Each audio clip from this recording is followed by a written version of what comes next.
Bueno, ¿cómo se vio el caso Galileo años después? En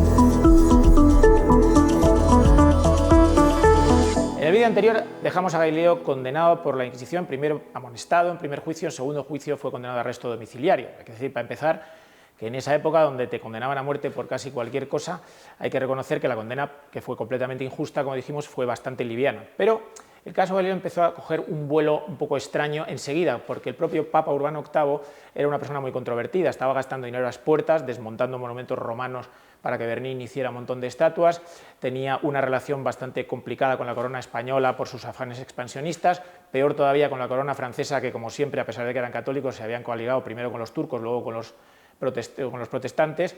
En definitiva, le tenía ganas mucha gente al Papa Urbano VIII y entonces esta condena, que fue informada en todas las oficinas y tribunales de la Inquisición de toda Europa, pues fue un poco un acicate para que la gente se metiera con el Papa. Los protestantes le acusaron de censura, los otros católicos le acusaron pues, de haber sido una condena injusta, etcétera. Eso ya muy al principio, pero las cosas desde luego cuando empezaron a ser ya muy diferentes fueron centenares de años después, ya con la Ilustración, cuando Voltaire, por ejemplo, hablaba de que Galileo murió gimiendo en las cárceles de la Inquisición. Como hemos visto, fue un arresto domiciliario. Luego hubo otro francés, Pierre Estève, que incluso dijo que la Inquisición había torturado físicamente a Galileo y le había sacado los ojos. Bueno, este hecho, que sin duda es falso, pero puede tener su origen en que Galileo estaba perdiendo vista en esa época, porque era una persona ya muy mayor y prácticamente estuvo ciego en los últimos años de su vida.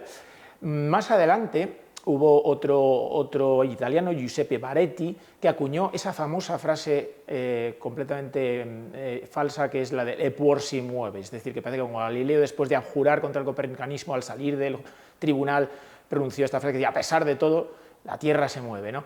Esta frase sin duda es apócrifa y se ha manejado y se ha utilizado hasta la saciedad con este caso.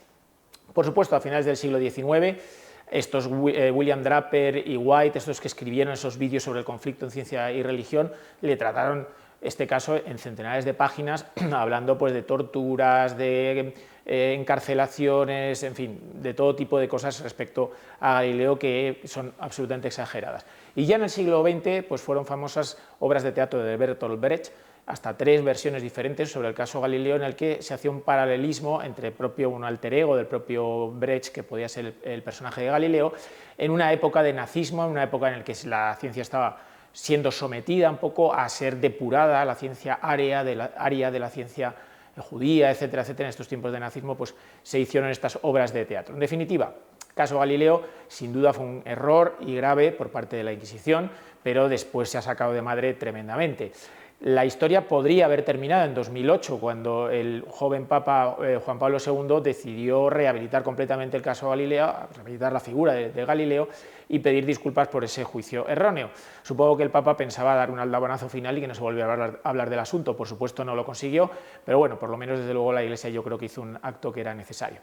En definitiva, yo creo que cuando algo se hace mal, pues hay que recriminar a las instituciones y a las personas que hacen las cosas mal, pero no hay que exagerar, no hay que sacar las cosas de madre, porque desde luego en este caso, el caso Galileo, que fue muy interesante y muy fascinante, además supuso una importante vacuna para la Iglesia. Nunca más se volvió a condenar a un científico por parte de la Iglesia Católica, independientemente de lo que hagan ya personas individuales. A lo largo de la historia nunca se ha vuelto a producir una cosa parecida. Pero bueno, como siempre, la historia, la ciencia nos informa de lo que ha pasado y conviene estar bien informados para que no nos creamos todo lo que nos cuentan. Muchas gracias por seguir estos vídeos.